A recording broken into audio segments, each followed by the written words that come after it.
Hello दोस्तों, मैं हूं मकबूल अली और आज मैं आपको बताने वाला हूं क्या बवाल है ये सीरियल उर्दूगल जिसे मुसलमानों का गेम ऑफ थ्रोन्स कहा जा रहा है। जी हां दोस्तों, एक सीरियल जिसका नाम है उर्दूगल गाजी यूट्यूब पर आपको मिलेगा। उर्दूगल 2014 में आया, अपने मुल्क तुर्की में खूब पॉपुलर रहा, इतना कि 5 सीजन आ गए। फिर लगभग 6 साल बाद उसकी बनक भारतीय उपमहाद्वीप को लगी, हमारे पड़ोसी मुल्क पाकिस्तान को। वहां पर बम्पर हिट रहा। खुद उनके वजीर आजम इमरान खान ने इसे देखने की अपील कर डाली। फिर हिंदुस्तानियों तक खबर पहुंची, खास तौर से मुस्लिम यूथ तक। अब वो भी पगला पड़े हैं। इसका अंदाजा तब हुआ जब गांव देहात के एक लड़के का फोन आया कि भाई ये सीरियल हिंदी में कहां मिलेगा।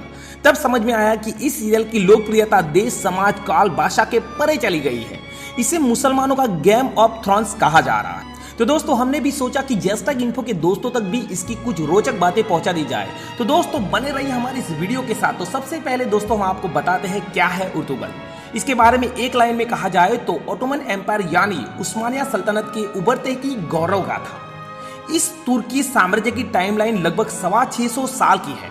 13वीं शताब्दी के अंत से लेकर 1923 में तुर्की रिपब्लिक बनने तक ऑटोमन एम्पायर 16वीं 17वीं शताब्दी तक इतना ताकतवर हो चुका था कि कई भाषाओं वाले भूभाग पर राज करता था। एशिया से लेकर यूरोप तक, उत्तरी अफ्रीका के कई हिस्सों तक फैला हुआ था। इसी एम्पायर के स्थापकों और शासकों की रोमांचक कहानियों का बहुत विशाल कैनवास है। दिरलिस उर्तुगल बेसिकली मुस्लिम तुर्कों की आक्रामककारी मंगोलों से लेकर बाइजेंटाइन पूर्वी रोमन साम्राज्य वालों से हुई लड़ाइयां। अभी तो फिलहाल सीरियल में इस एम्पायर की नींव में पत्थर ही भरे जा रहे हैं। 5 सीजन की कहानियां उर्तुगल गाजी को केंद्र में रखकर है, जो ऑटोमन एम्पायर के स्थापन और उस्मान के पिता थे। दरअसल ये सीरियल कई कबीले की कहानियां हैं। महज 4000 की आबादी वाला कबीला, लेकिन बहादुरी और स्किल्स में बाकी कबीलों के मुकाबले बहुत आगे है। चाहे कालीन बनाने का काम हो या फाइटिंग स्क्रिप्ट हो, कहानियां बताई जाती है कि एक एक योद्धा 10-10 से निपटने की क्षमता रखता था। इस कबीले की अविश्वसनीय उत्थान की कहानी है ये, जिससे आखिरकार एक विशाल सल्तनत की नींव रखी। तो दोस्तों, आप देखते हैं कि इस सीरियल में प्रमुख किरदार कौन कौन है। सबसे पहले आते हैं अर्तुगरुल गाजी, कई कबीले का जाबाज सरदार, सीरियल का सेंट्रल कैरेक्टर। इसके बाद हलीमा सुल्तान, अर्तुगरुल गाजी की पत्नी, अपने पति के साथ कई लड़ाइयों में कंधे से कंधा मिलाकर लड़ने वाली योद्धा। इसके बाद देखते हैं सुलेमान शाह, अर्तुगरुल के पिता, पहले सीजन में प्रोमिनेंट रोल में है। हाइमा खातून, अर्तुगरुल की मां, सुलेमान शाह की मौत के बाद कई सालों तक कबीला खुद चलाया। इनकी फौज में महिलाएं भी होती थी। गुलदारो, अर्तुगरुल का भाई, कभी बागी तो कभी साथी। इब्ने अरबी, सूफी संत और अर्तुगरुल के उस्ताद कम सलाहकार। तुर्गुत, अर्तुगरुल का सबसे वफादार सैनिक, बेखौफ योद्धा। बामसी, तुर्गुत की तरह ही एक और वफादार सैनिक। दोगान, एक और विश्वास पात्र सैनिक। तुर्गुत, बामसी और दोगान साय की तरह अर्तुगरुल के साथ रहते थे। कुर्दोगलू, सुलेमान शाह का खास आदमी, जिसने कबीले को बहुत नुकसान पहुंचाया, खुद को लीडर बनाने के लिए षड्यंत्र रचने वाला आदमी। दिली दैमिर, कबीले के लिए तलवारें बनाने वाला शख्स, सुलेमान शाह का वफादार। तो दोस्तों, अब देखते हैं कि क्यों इतना कामयाब रहा ये सीरियल। तो दोस्तों, सबसे पहले बात यह है कि मुसलमानों का सीना चौड़ा करने वाला इतिहास। जी हाँ दोस्तों, दार्शनिक होकर कहा जाए तो टेररिज्म के अक्सर ही जोड़े जाने वाला खफा मुस्लिम यूथ के हाथ गर्व करने लायक इतिहास का कोई टुकड़ा लगा है। भावुक होना लाजमी है। ये वही भावना है जो जूलियस सीजर से लेकर महाराणा प्रताप जैसे योद्धाओं के रोमांचक किस्सों में प्राइड तलाशती है।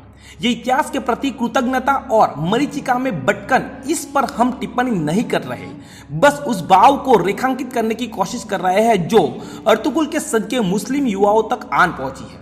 मुस्लिम शासक अक्सर जंगली, असभ्य, आक्रांताओं के रूप में पेश किए गए हैं।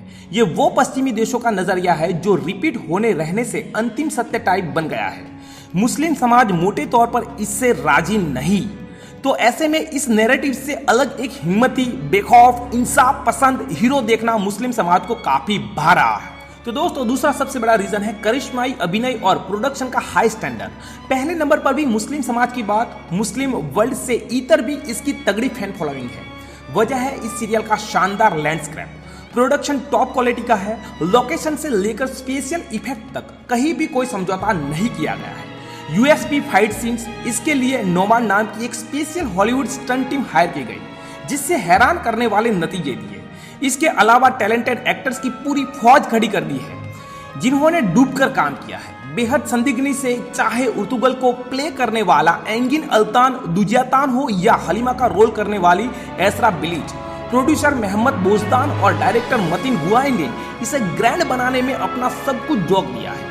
साथ ही इसे इतिहास की गौरव गाथा के साथ साथ एक थ्रिलर ट्रीटमेंट भी दिया है। लोग चिपकते रहते हैं और ये सीरियल एडिक्टेड होता गया है।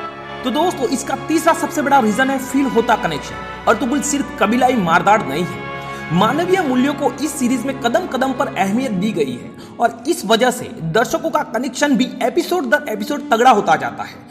चाहे आध्यात्मिक सीख हो या सिंपल लाइफ लेसन्स, जैसे हमेशा इंसाफ को तरजीह दो, बेगुनाहों कमजोरों की हिफाजत करो, ईश्वर यानी कि अल्लाह पर भरोसा रखो और कभी भी हार मत मानो।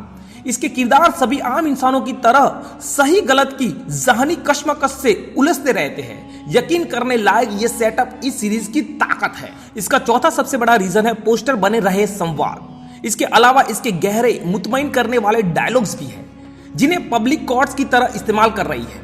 कुछ एक डायलॉग आपको पढ़ाते हैं, कुछ तो ऐसे हैं जो इस दौर पर भी फिट लगेंगे आपको। तो सबसे पहला डायलॉग है, शासक का दिल उसकी जिम्मेदारियों जितना ही बड़ा होना चाहिए। हाइमा खातून, अगर हमें जो हासिल है हम उसमें शुक्र मना लें तो हमारे दिल में सुकून रहेगा। अर्तुगरुल गाजी, सब्र कड़वा होता है लेकिन इसका फल मीठा होता है। तुर्गुल, जालिमों को आपके दिल में द्रोणा के बीज बोने की इजाजत मत दो। इब्ने अरबी, मुश्किलें हमेशा नहीं रहती, नहीं जिंदगी। हाइमा खातून, निर्दयी लोगों के लिए कोई दया नहीं होनी चाहिए। हाइमा खातून, बहादुरों को जंग के दौरान पहचाना जाता है और दोस्तों को उनकी दी गई सलाह से। अर्तुगरुल, दुनिया की तमाम बुराइयों के बावजूद हमें उम्मीदों के बीज बोने रहने चाहिए। दियाली दामिर, हमें लोगों की धार्मिक श्रद्धा या उनके मुल्क की परवाह किए बिना उनकी मदद करनी चाहिए। हाइमा खातून, जो आंसू हम बहाते हैं वो हमारे दिल के बगीचे को सींचते हैं। इब्ने अरबी, इंसान की मंजिल उसकी कोशिशों पर निर्भर करती है। इब्ने अरबी, जुबान दिल की संवेदवाहक है। दियाली दमीर, जो बड़े सपने देखते हैं वो ही विजय पथ की तरह आगे बढ़ सकते हैं। अर्तुगरुल, अपनी मातृभूमि से प्यार करना आपकी धार्मिक श्रद्धा का हिस्सा है। इब्ने अरबी। तो दोस्तों, अब देखते हैं कि इस सीरियल के साथ कंट्रोवर्सीज और ट्रोलिंग क्यों हो रही है। ट्रिविया के खाते में ये बताते चले कि इस सीरीज के साथ साथ सब कुछ मीठा मीठा ही नहीं है। यूरोप, अमेरिका, यूएई, सऊदी अरब और इजिप्ट में ये बैन भी है। इजिप्ट के ऑफिशियल फतवा ऑर्गेनाइजेशन दारुल इफ्ता ने एक स्टेटमेंट जारी कर कहा था कि यह तुर्की की इतिहास को इस्तेमाल कर मिडल ईस्ट पर प्रभाव डालने की चाल है। इसके अलावा एक कंट्रोवर्सी पाकिस्तान से भी आई है। सीरियल की प्रमुख पात्रा एसरा बिलीच इंस्टाग्राम पर खूब पॉपुलर है। कुछ पाकिस्तानी वहां जाकर उनको गरिया आए कि उनके कपड़े उनके निभाए किरदार हलीमा सुल्तान की गरिमा कम कर रहे हैं। टिपिकल इंडियन सब कॉन्टिनेंट वाली पंचायत। बहरहाल, अपनी रिलीज के 6 साल बाद भी ये सीरियल इंडिया, पाकिस्तान, बांग्लादेश में तूफानी पॉपुलर हो रहा है। नेटफ्लिक्स पर है, पर तुर्की ऑडियो और इंग्लिश सबटाइटल के साथ। पाकिस्तान के पीटीवी ने रमजान की शुरुआत में इसका उर्दू डब वर्जन एयर करना शुरू कर दिया है। अब तक वहां पर एक सीजन आया है, आगे और आएगा। इसके अलावा डेली मोशन, गेमिफाई जैसी वेबसाइट पर भी उपलब्ध है। तो दोस्तों, ये वीडियो था अर्तुगरुल गाजी सीरियल के बारे में। दोस्तों, अगर आपको ये वीडियो अच्छा लगा हो और ऐसे ही वीडियो आपको देखनी है तो हमें कमेंट बॉक्स में बताइएगा कि आपको किस तरह की वीडियो पसंद है। हम जरूर आपके लिए बताएंगे। अगर आपको ये वीडियो पसंद आता है तो हमारी वीडियो को लाइक करें, शेयर करें और हमारी चैनल जस्ट टेक इन्फो को सब्सक्राइब करें। शुक्रिया।